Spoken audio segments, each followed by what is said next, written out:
Starting a new job always brings a mix of excitement and nervous energy. When I landed a summer gig at a carnival in the heart of San Francisco, I wasn't expecting anything life-changing. I was just hoping to make some extra cash before my senior year of college. The carnival itself was pretty standard. Colorful rides spinning with laughter, booths overflowing with games and prizes, and food stands selling everything from cotton candy to hot dogs. The funhouse, though, was the main attraction. By day, it was a quirky maze of mirrors and oddities. By night, it transformed into a haunted house that sent shivers down even the bravest spines.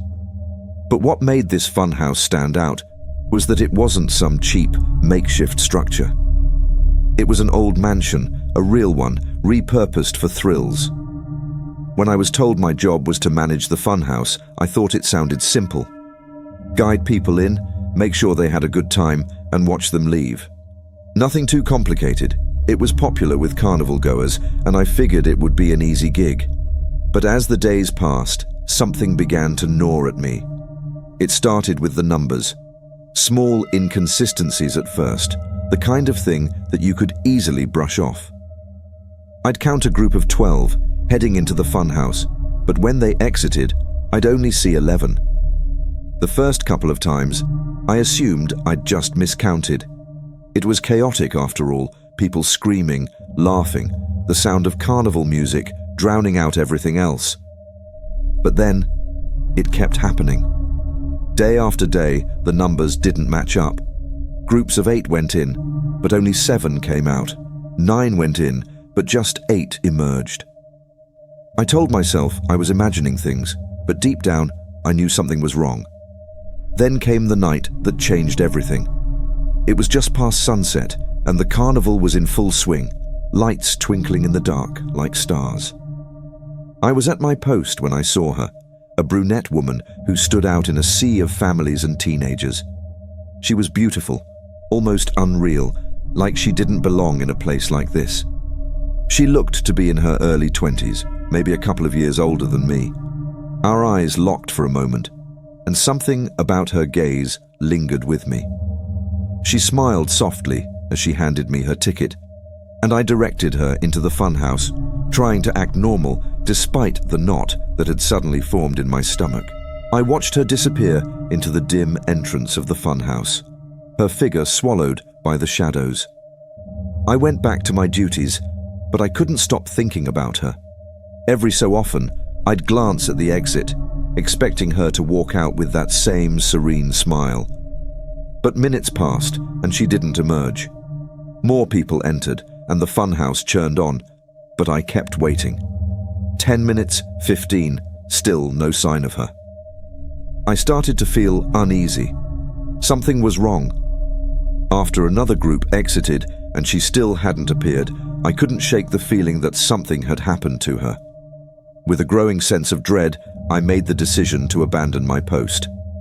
I locked the funhouse entrance behind me, took a deep breath, and stepped inside. The interior of the funhouse was just as eerie as I remembered.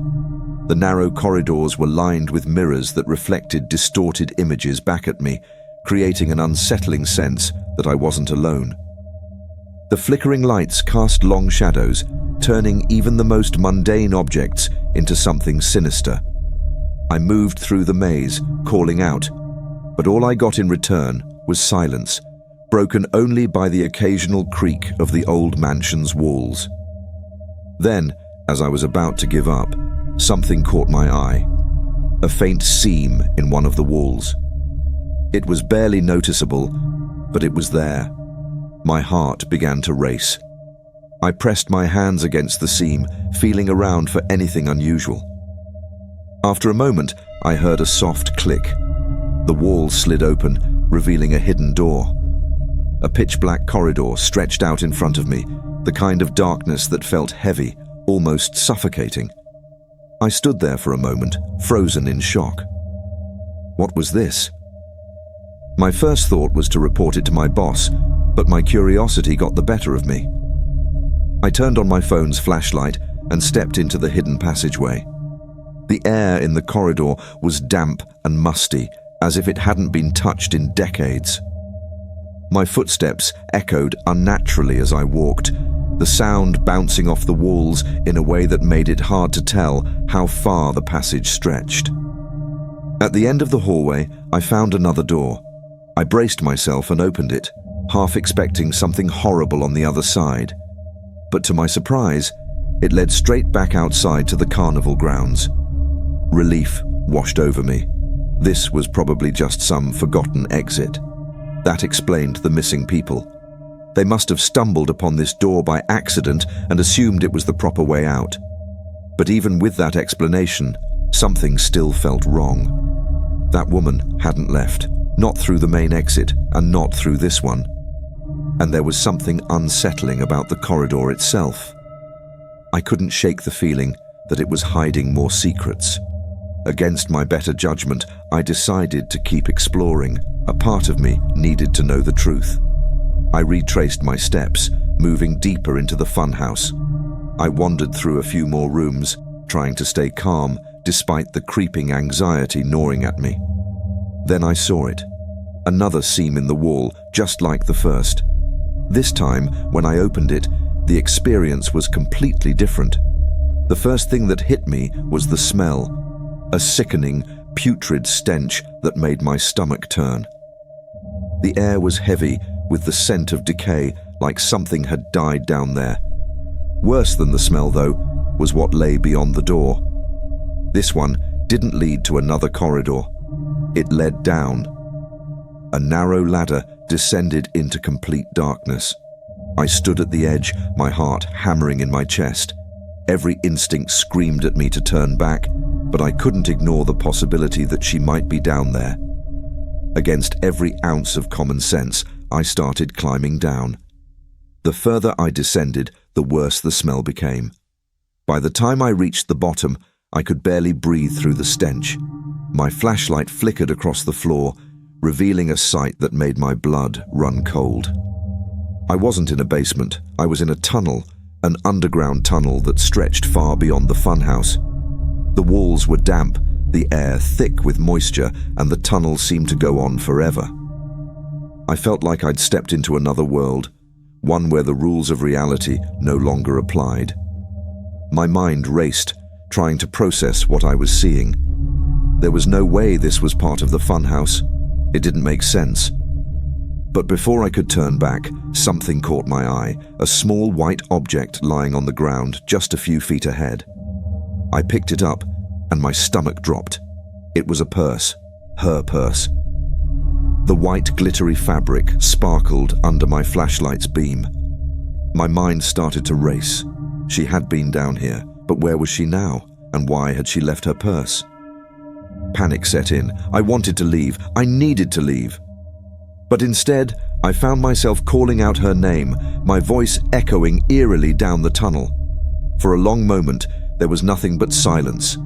Then, out of nowhere, I heard it. The sound of footsteps. Rapid, heavy footsteps, growing louder with every passing second. My heart leapt into my throat. I had no idea who or what was coming toward me, but I knew I didn't want to stick around to find out. I turned and bolted back toward the ladder, but in my panic, I slipped and fell to the ground. Pain shot through my leg as I scrambled to get back up. The footsteps were getting closer. I could hear them, feel them. Then, out of the darkness, a voice called out, a woman's voice, her voice. "Help me!" She gasped, her breath ragged. She was clutching her side, her face twisted in pain. Relief flooded me, but it was short-lived. Something was wrong. She was acting strange. There was a blankness in her eyes that I couldn't explain. I shouted for her to climb the ladder, but she insisted that I follow her deeper into the tunnel. My mind was screaming, no. There was no way I was going back down there. I forced her up the ladder, practically dragging her as we made our way back into the funhouse. Once we were back on solid ground, I slammed the door shut behind us. I asked her how she had ended up down there, but her answers were vague, disjointed. She claimed she couldn't remember how she had gotten there, only that she had realized she was underground. and started hearing strange voices in the dark.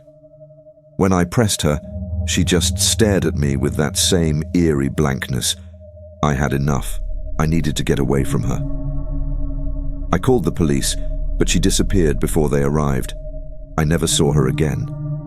The police investigation uncovered something that I still struggle to believe. The mansion had once been used as a Prohibition-era hideout in the 1920s. Beneath it was an extensive network of secret tunnels, some of which had been completely forgotten. The Carnival's owner claimed he had no idea, but I didn't believe him. I quit the job the next day. Even now, I still have nightmares about what happened down there. Was she almost kidnapped? Did someone lead her into...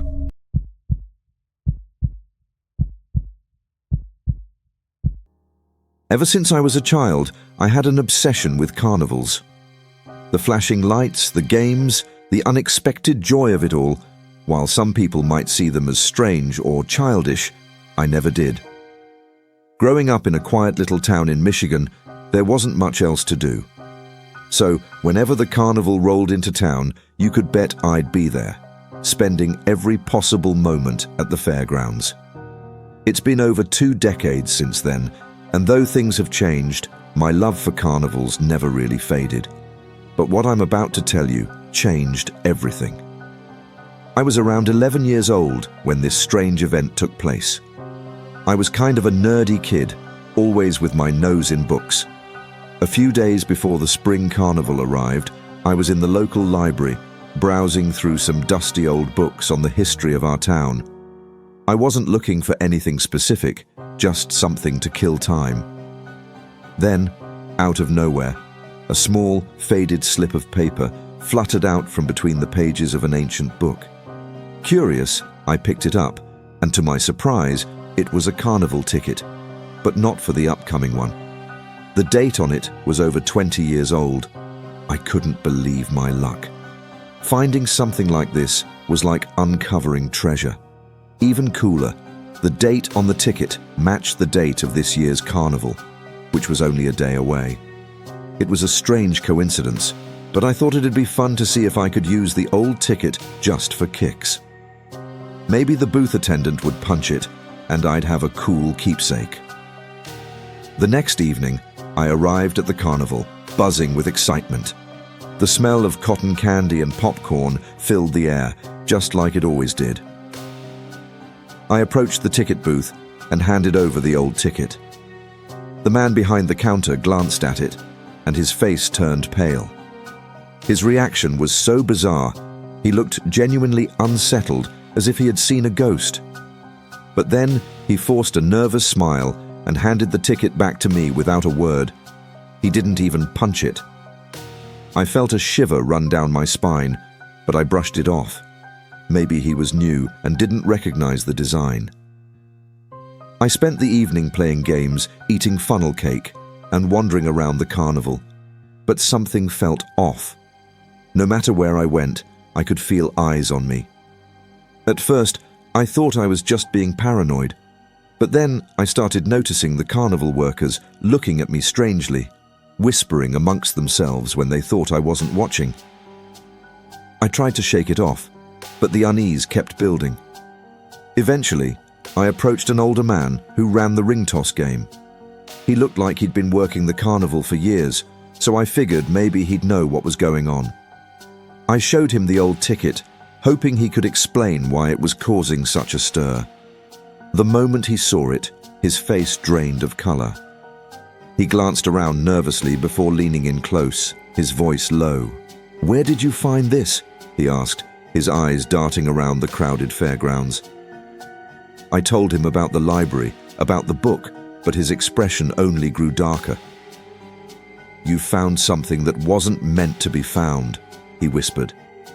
"This ticket, it's tied to a story. Something that happened here about 20 years ago, something bad." I felt a cold chill crawl down my spine as the old man continued. "There was a kid around your age who worked here. His name was Jack, and he was responsible for one of the rides. One night, he disappeared without a trace. They searched everywhere, drained the pond, combed the woods, but all they found was his wallet. Inside was a ticket just like this one. I could hardly believe what I was hearing. The air around us seemed to grow colder. And after that, the old man went on, strange things started happening. Every time the carnival came to town, accidents, people disappearing. Some say it's Jack trying to come back. Others say it's something far worse. My hands were shaking as I held the ticket, but a part of me still didn't believe it. "You're serious?" I asked, my voice barely above a whisper. The old man nodded gravely and reached out his hand. "Give me the ticket," he said, his tone suddenly urgent. "Get rid of it before it's too late." I hesitated. Something about the way he was looking at me, desperate, almost predatory, made me uneasy.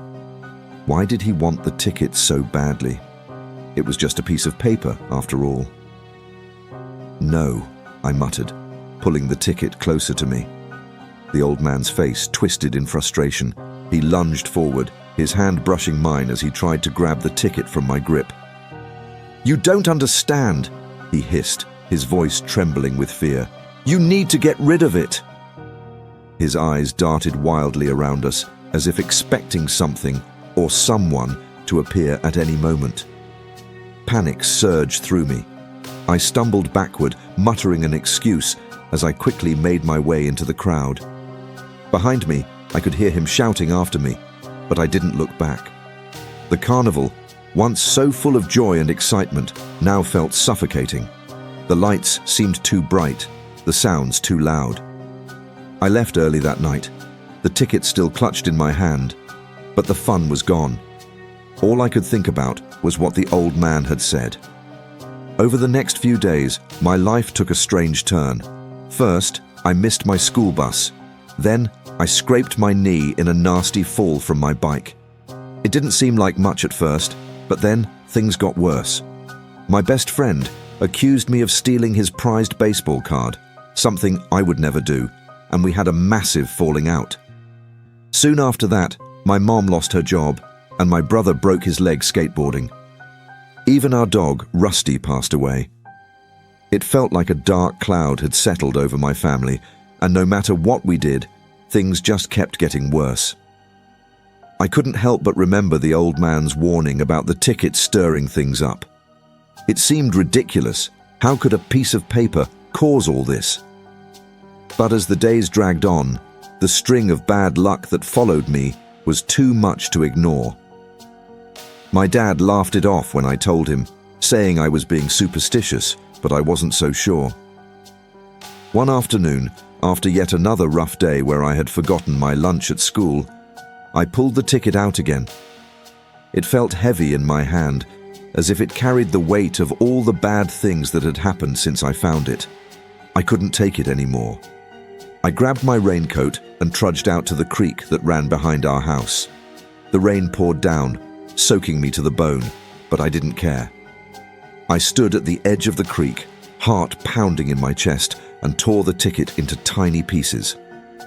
I watched them swirl away in the current, hoping that would be the end of it. And, strangely enough, things started to get better. My friend found his baseball card and apologized. My mom got a new, better job, and life seemed to return to normal. Whether it was all just a coincidence or something more, I couldn't say. But one thing was certain. I'd learned to be more careful about what I picked up and brought home. Even now, I don't know if I believe in the supernatural, but what happened at that carnival still haunts me. My parents tell me I imagined it all because I was young, that it was just a strange coincidence. But deep down, I'll never forget that old ticket and the feeling that something darker was lurking behind the bright lights of the carnival.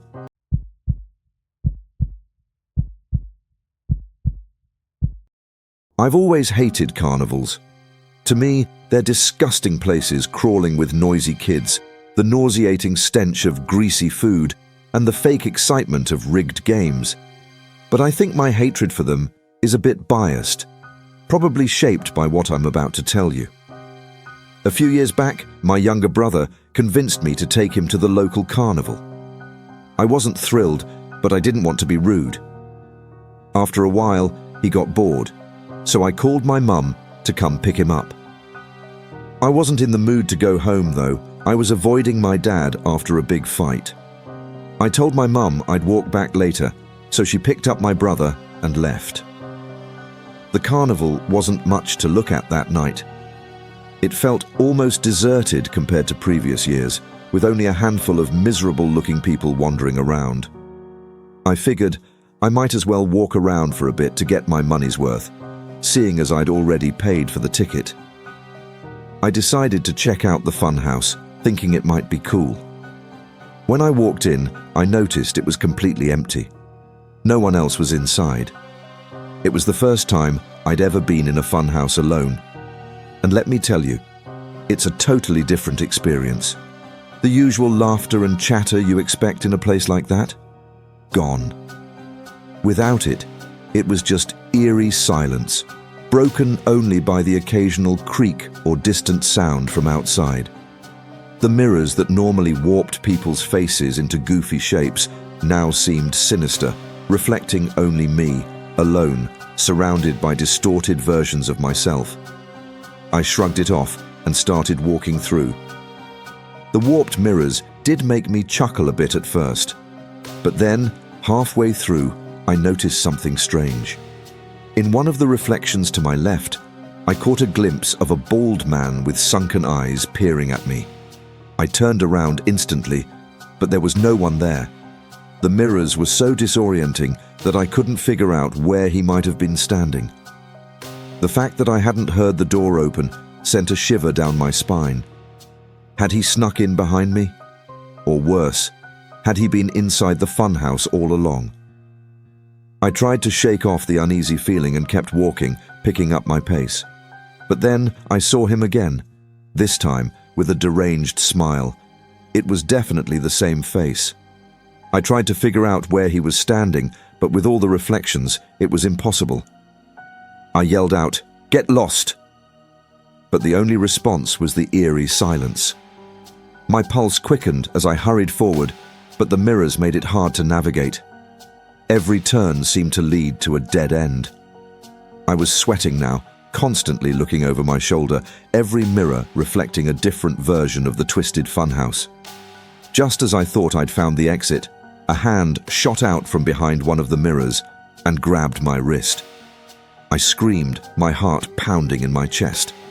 I cursed at him, trying to yank my arm free, but his grip was iron tight. In desperation, I punched his arm as hard as I could, and he finally let go. I fell to the ground, dazed for a moment, but I could see him clearly now. He was wearing grey, with a slight gut and a face so tired it looked like he hadn't slept in years. I didn't wait for him to make another move. I scrambled to my feet and ran as fast as I could, not caring which direction I was going. Somehow, with adrenaline guiding me, I managed to find my way back to the entrance.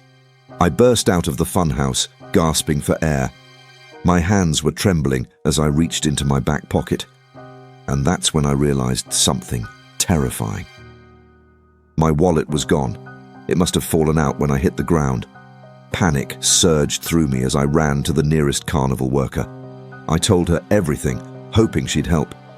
But she just looked confused and told me the funhouse had been closed to the public all night. I was horrified.